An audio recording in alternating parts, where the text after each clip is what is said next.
Hello నమస్తే. ఎలాగో ఒక టాపిక్ అనేది మొదలైంది కాబట్టి ఈ టాపిక్ని ఎండ్ అయ్యేంత వరకు మనం దీని గురించి మాట్లాడదాము. అదే దళిత కాలనీలు గుడుల గురించి అనేది ఇప్పుడల్లా ఇది ఆగదు. ఇది ఎందుకంటే నిన్నెప్పుడో ఆమె షర్మిల గారు ఒక 2 రోజుల క్రితం ఏదో ఒక చిన్న కామెంట్ చేసింది. దాని మీద ఈ మీడియా ఛానల్స్ మొత్తం తగులుకున్నాయి. ఆమెను వదిలిపెడతలేదు. ఈరోజు కూడా వదిలిపెడతలేదు. ఈరోజు కూడా చూడండి ఎన్ని ఎన్ని థంబ్నెయిల్స్ ఇవన్నీ చూస్తే ఆ షర్మిల గారిని పాపం వదలట్లా. ఓ నాయన ఇవన్నీ కూడా ఆమె మీద పెట్టినవే. ఆమె మీద పెట్టినటువంటి ఛానల్స్. ఈ 2 ఛానల్స్ కలిసిపోయినాయి అనమాట. ఏవేంటి, రెడ్లు నడిపేటువంటి ఛానల్స్, కమ్మోలు నడిపే ఛానల్స్ 2 ఒకటైపోయినాయి. షర్మిల గారి మీద చేస్తూ ఉన్నారు. ఇప్పుడు షర్మిల గారి మీద ఆమె ఏమన్నా అన్నదంటే అది కాంగ్రెస్ వాళ్ళు, వాళ్ళ రిప్రజెంటేటివ్స్ వాళ్ళు మాట్లాడుకుంటారు. ఆమె తప్పు చేస్తే కరెక్ట్ చేసిన తప్పు చేసిన కాంగ్రెస్ వాళ్ళు మాట్లాడుకుంటారు. నా కన్సర్న్ షర్మిల గారు కాదు, జగన్ గారు కాదు, చంద్రబాబు నాయుడు గారు కాదు. నా కన్సర్న్ ఏంటంటే దళిత ఎస్సీ ఎస్టీ బీసీ వర్గాల గురించి మాట్లాడుతున్నాను. ఓకే, ఇది నా కన్సర్న్ అంతవరకు. నేను వాళ్ళ గురించి మాట్లాడుతున్నాను. ఇప్పుడు నేనేమన్నా, అందుకే గతంలో రాహుల్ గాంధీ ప్రసంగం ఇచ్చేటప్పుడు చాలాసార్లు అన్నాడు, మీరు దళితులకి, ఎస్సీలకి, ఎస్టీలకి, ఆదివాసీలకి, మైనారిటీస్కి మీడియాలోకి వెళ్ళాలి. మీరు మీడియాలో వాళ్ళ యొక్క రిప్రజెంటేషన్ అది, యాంకర్లో దళితులేరి, టీవీ ఛానల్లో దళితులేరి అని చాలాసార్లు ఆయన ప్రసంగం ఇచ్చాడు. ఈ మధ్య బీహార్లో కూడా ప్రసంగించాడు రాహుల్ గాంధీ, దళితులకి మీడియాలో ఏరి అని. ఇది చూస్తే నాకు అర్థమైంది. ఇప్పుడు చూడండి, ఇది షర్మిల గారి మీద, ఆమె టీటీడీ మీద ఏదో అందని చెప్పేసి ఈ ఛానల్ మొత్తం చూస్తే అన్నీ కూడా కమ్మోళ్ళు, ఒక్క దళితుడు కూడా, ఒక్క దళిత ఛానల్ లేదు దీంట్లో. కమ్మోళ్ళు, రెడ్లు నడిపేటువంటి ఛానల్స్ ఇవన్నీ కూడా చూడండి. ఇవన్నీ కూడా అసలు సబ్జెక్ట్ అంటే, సబ్జెక్టు దళిత కాలనీలు గుడులు కడుతున్నారు అనేది సబ్జెక్టు. ఆ సబ్జెక్టు మీద జనరల్గా ఎవరు మాట్లాడాలి? దళిత సంఘాలు, దళితులకు సంబంధించినటువంటి అంబేద్కర్ సంఘాలు, దళిత సంఘాలు, దళిత యువజన సంఘాలు, వీళ్ళు కదా మాట్లాడాలి. వాళ్ళు కాకుండా ఈ కమ్మోళ్ళ మీడియా మొత్తం ఎందుకు తగులుకుందో నాకైతే తెలియదు. ఓకే, నిజమే, నేను చెప్తున్నా. నేను చూపిస్తాను, డైరెక్ట్గా చూపిస్తాను. ఇది అంతా కమ్మోళ్ళ మీడియా, రెడ్లు మీడియా. వీళ్ళు తగులుకున్నారు దళిత కాలనీల్లో గుడులు కట్టాలా లేదనే దాని మీద. నాకైతే అర్థం కాలేదు ఎందుకో, వీళ్ళకి ఎందుకంత కోపం వచ్చిందని నాకైతే అర్థం కాలేదు. ఓకే, సరే, అసలు షర్మిల గారు ఏమన్నారు అనేది నాకు ఇప్పటికీ అర్థం కాలేదు. షర్మిల గారు ఏమన్నారు, ఆమె నా ఛానల్లోనే పోస్ట్ చేశాను ఆమెది. ఆమె అన్నది ఏంటంటే, గుడి అని ఏమంటారు, టీటీడీలో డబ్బుల్ని ఎలా ఖర్చు పెడతారు అనే ఆ ఒక్క పొరపాటు తప్ప నాకు తెలిసిన వరకు మిగతా ఆమె ఏమీ మరి ఇంకోసారి నేను చూడాలేమో. మరి మా ఛానల్ మరి ఎందుకు ఇంత రెస్పాన్స్ వచ్చింది, ఎందుకు ఇంత ఫైర్ బ్యాక్ అవుతున్నారు అనేది నాకు తెలియదు. నేను ఇంకోసారి లోపలికి వెళ్ళి చూడాలి. ఇప్పుడు నేను చెప్పదలుచుకుంది ఏంటంటే, నేను దాని జోలికి వెళ్తలేదు, ఈ పొలిటికల్ పార్టీల యొక్క ఫైట్ జోలికి వెళ్తలా. నేననేది ఏంటంటే, రిప్రజెంటేషన్ అనేది ఈ మీడియాలో దళితుల యొక్క మీడియా, దళితుల యొక్క ఛానల్స్, ఎస్సీ ఎస్టీ బీసీల యొక్క ఆదివాసీల ఛానల్స్. రాహుల్ గాంధీ ఇచ్చిన ప్రసంగం నాకు గుర్తుకొచ్చింది. అరే, ఒక్క దళితులు లేడు, ఒక్క యాంకర్ లేడు అని చెప్పేసి అన్నాడు కదా. ఇది వీళ్ళందరూ తగులుకున్నారు. వీళ్ళందరూ ఒక్కరు కూడా దళిత సంఘాలకు సంబంధించినటువంటి లేవు. ఇప్పటికైనా నేను రిక్వెస్ట్ ఏంటంటే, మీరు గుడులు కడితే కట్టండి, గుడులు కడితే కట్టండి. ఎందుకంటే గుడులు ఎక్కడ కట్టాలి అనేది టీటీడీ ఇష్టము. ఎందుకంటే దళిత కాలనీలో హిందువులు కూడా ఉన్నారు. వాళ్ళు కూడా ఉన్నప్పుడు వాళ్ళు గుడులు కావాలి కదా, కట్టండి, no problem, we welcome. But మీరు కొన్నిటికి సమాధానం చెప్పండి. అక్కడ గొడవలు లేకుండా మీరు ఎలాంటి చర్యలు తీసుకున్నారని నేను గవర్నమెంట్ని అడుగుతున్నా. ఎందుకంటే ఆల్రెడీ 2-3 చర్చిలు ఉన్నాయి కదా, ప్రతి దళిత కాలనీలో చర్చిలు ఉన్నాయి. ఇప్పటికే గతంలో రాయలసీమలో ఒక చర్చ్ పాస్టర్ ఫోన్ చేశాడు నాకు. అతను నాకు చెప్పిన సమస్య ఏంటి, అతను ఆల్రెడీ చర్చ్ చేసుకున్నాడు అక్కడ. దాని పక్కనే ఇంకొక గుడి కట్టారు. ఇతను అంటాడు, మాది లీగల్గా కట్టాము, అంటే మాది హిందూ దేవాలయానికి సంబంధించింది, మేము ఇక్కడ పర్మిషన్ తీసుకొని లీగల్గా కట్టుకున్నాము, నీ చర్చిలు అయిపోయి అంటాడు. అతను 5 సంవత్సరాలు చర్చ్ చేసుకొని ఉన్నాడు అక్కడ. వీళ్ళు కొత్తగా కట్టారు. అదేంటంటే, ఇప్పుడు ఎస్సీ ఎస్టీలు చర్చిలు కట్టేది ఎస్సీ ఎస్టీలు కడతారండి. ఎస్సీ ఎస్టీలు వాళ్ళు ఏదో బంజర్ భూముల్లోనూ, లేదంటే కొద్ది ఖాళీ ఉన్న స్థలాల్లోనూ ప్రెసిడెంట్లను అడుగో, అసలు వాళ్ళ ఇల్లే, ఎస్సీ ఎస్టీలకు ఉన్న ఇల్లే అసైన్ ల్యాండ్ల మీద ఉంటాయి. అవన్నీ గవర్నమెంట్ సంబంధించిన అసైన్ ల్యాండ్స్, వాటి మీద ఇల్లులే ఉంటాయి. ఎందుకంటే వాళ్ళు ఇల్లు కట్టుకోవడానికి స్థలాలు లేవు ఎస్సీ ఎస్టీల దగ్గర. సో వాళ్ళు ఇప్పుడు అక్కడ కొద్ది పాస్టర్లు వీళ్ళందరూ చర్చిలు వేసుకునే కూడా ఎస్ఐన్ ల్యాండ్ల మీద వాళ్ళ మీద వీళ్ళ మీద వేస్తారు ఇప్పుడు వాళ్ళు తీసుకొచ్చి.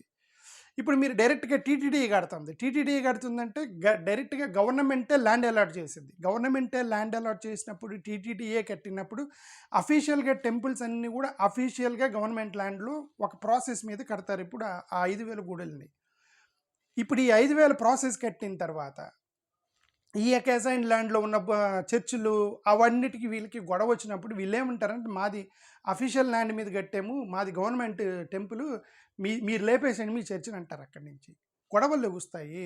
పాపం వాళ్ళు 10-15 సంవత్సరాల నుంచి నడుపుకున్న చర్చిలను కూలగొట్టాల్సి వచ్చింది. ఇప్పుడు వీటికి అసలు గవర్నమెంట్ ఇది ఇంత డీప్గా ఆలోచించిందా లేదా? జస్ట్ ఏదో కాంపిటీషన్ కోసం ఏదో అక్కడ చర్చిలు ఉన్నాయి కాబట్టి మనం టెంపుల్స్ కట్టాలి, లేదు మత మార్పిడి జరుగుతుందని బ్లైండ్గా వెళ్ళిపోతే అక్కడ వాళ్ళకి గొడవలు జరుగుతాయి కదా.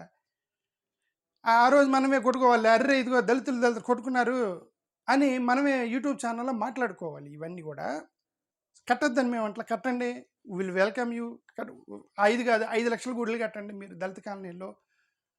అక్కడ గొడవలు లేకుండా మీరు ఏం చర్యలు తీసుకున్నారో చెప్పండి. నేను గవర్నమెంట్ని అడుగుతున్నాను. దళిత కాలనీలో రేపొద్దున పాస్టర్లకి గుడులకి మధ్య వచ్చేటువంటి గొడవల్ని మీరు ఎలా తీర్చబోతున్నారు, దాన్ని ఎలా చేయబోతున్నారు అనేది మీరు సమాధానం చెప్పాలి. ఓకే, ఎందుకంటే అక్కడ గొడవలు వేసినాయి అంటే అది ఇంకో మళ్ళీ అదో పెద్ద తలకాయ అయిపోయేది మనకి. ఇదేనండి. ఇప్పుడు వీళ్ళేమో డీప్గా ఆలోచించట్లేదు. ఎందుకు ఆలోచిస్తారు? అదే నేను మళ్ళీ అక్కడ దగ్గరికి వస్తున్నా. అక్కడ డీప్గా వీళ్ళందరూ కూర్చొని ఇది టీవీ ఛానల్ వీళ్ళందరూ కమ్మోళ్ళు రేట్లు కూర్చొని దళిత కాలనీలో గుడిలు కట్టాలా లేదని చెప్పి చర్చా కార్యక్రమాలు, విశ్లేషణలు, వ్యవహారాలు ఇవన్నీ మాట్లాడుతున్నారు. అక్కడ దళిత కాలనీలో ప్రాక్టికల్ ప్రాబ్లం ఎవడికి తెలియదు. అక్కడ దళితులు ఎవరు బయటకు వచ్చి చెప్పాలి. ఒక హర్షకుమార్ వచ్చి మాట్లాడాడు బయటికి. హర్షకుమార్ వచ్చి అతనే వద్దు కట్టొద్దు అన్నాడు. ఎందుకు? మీరు వేరే ఉద్దేశం కడుతున్నారు. హర్షకుమార్ తప్ప తెలుగుదేశంలో ఉన్న దళిత ఎమ్మెల్యే కానీ దళిత ఎంపీ కానీ బయటకు వచ్చి ఇదిగోండి మేము గవర్నమెంట్ తీసుకున్న నిర్ణయాన్ని స్వాగతిస్తున్నాము, ఈ నిర్ణయాన్ని ఈ విధంగా మేము హ్యాండిల్ చేస్తాము, పాస్టర్లకి పూజారులకి గొడవ లేకుండా మేము చూస్తామని చెప్పేసి ఒక దళిత ఎంపీ అన్న దళిత ఎమ్మెల్యేని బయటకు వచ్చి మాట్లాడాడా? సరిపోని అపోజిషన్లో ఉన్నటువంటి వైఎస్ఆర్సీపీకి సంబంధించిన దళిత ఎమ్మెల్యేలు దళిత ఎంపీలు కానీ సరే మాజీ ఎమ్మెల్యేలు మాజీ ఎంపీలు కూడా వచ్చి మాట్లాడారా? వద్దొద్దు ఈ సబ్జెక్ట్ మనం పట్టుకోకూడదు, ఈ సబ్జెక్ట్ పట్టుకుంటే ఎందుకంటే ఆర్ఎస్ఎస్ బీజేపీలు కోపం వచ్చింది అని వైసీపీ వాళ్ళు అది సేఫ్ గేమ్ వైసీపీది. ఇటు పక్క తెలుగుదేశం వాళ్ళకి వస్తేనేమో వాళ్ళు సైలెంట్గా అంతే. చంద్రబాబు నాయుడు గారు పర్మిషన్ ఇస్తే బయటకు వచ్చి మాట్లాడాలి, లేకపోతే బయటకు వచ్చి మాట్లాడకూడదు. అంటే తన్నుకు మేము నిప్పి పెడతాము, తన్నుకు సావండి అనే కదా ఈ రాజకీయ పార్టీలు ఎన్ని చేసేది. ఇప్పుడు మీరందరూ అక్కడ పాస్టర్లు గుడులు అక్కడ దళిత కాలనీలో క్రిస్టియన్స్ హిందువుల మధ్య గొడవలు వస్తే మైక్ పెంచారని ఒకసారి, మైక్ తగ్గించారని ఒకసారి, ఆల్రెడీ 10-15 సంవత్సరాల నుంచి చర్చను లేపేయాల్సి వచ్చింది. ఇప్పుడు ఎందుకంటే ఇప్పుడు మీరు టీటీడీ అంటే అఫీషియల్గా కడతారు, చాలా పక్కగా ప్లాన్డ్గా గవర్నమెంట్ పర్మిషన్ తీసుకొని ఎలాంటి లూప్ హోల్స్ లేకుండా గుడులు కడతారు. ఎందుకంటే గవర్నమెంట్ తలుచుకుంటే వాళ్ళు ఏదైనా చేయగలరు కదా, డబ్బులు ఉంటాయి వాళ్ళ దగ్గర. అదే చూడండి, దళిత కాలనీలు గుడిలు అనగానే ఇంతమంది కమ్మలు రేట్లు ముందుకు వచ్చేసి ఇన్ని వీడియోలు పెట్టారంటే అంటే వాళ్ళందరు ఎంత పని వాళ్ళందరు తలా 10 రూపాయలు వేసిన వాళ్ళ దగ్గర డబ్బులు ఉంటాయి. దళితులకి ఇచ్చేదేవుడు, ఎస్సీ ఎస్టీ వాడికి, చర్చిలకి, పాస్టర్లకి, ఇమాములకి వీళ్ళకి డబ్బులు చందాలు ఇచ్చేదేవుడు, ఎవడు ఇచ్చేది? ఆ పేదోడు వెళ్ళి 10 రూపాయలు 20 రూపాయలు ఇస్తే ఒక చిన్న పూరు కూడా చేసుకుని ఆ చర్చి మీద పడతారు కదా. ఇప్పుడు వీళ్ళందరూ పోయి పడతారు కదా. ఇవన్నీ నేను ప్రాక్టికల్గా ఆలోచిస్తాను. మీకు వినటానికి విడ్డూరంగా ఉన్నా సరే, మీకు వినటానికి దరిద్రంగా ఉన్నా సరే, ఇవి రేపొద్దున రాబోయేటటువంటి గొడవలు. నేను ముందుగానే గవర్నమెంట్ని హెచ్చరిస్తున్నాను.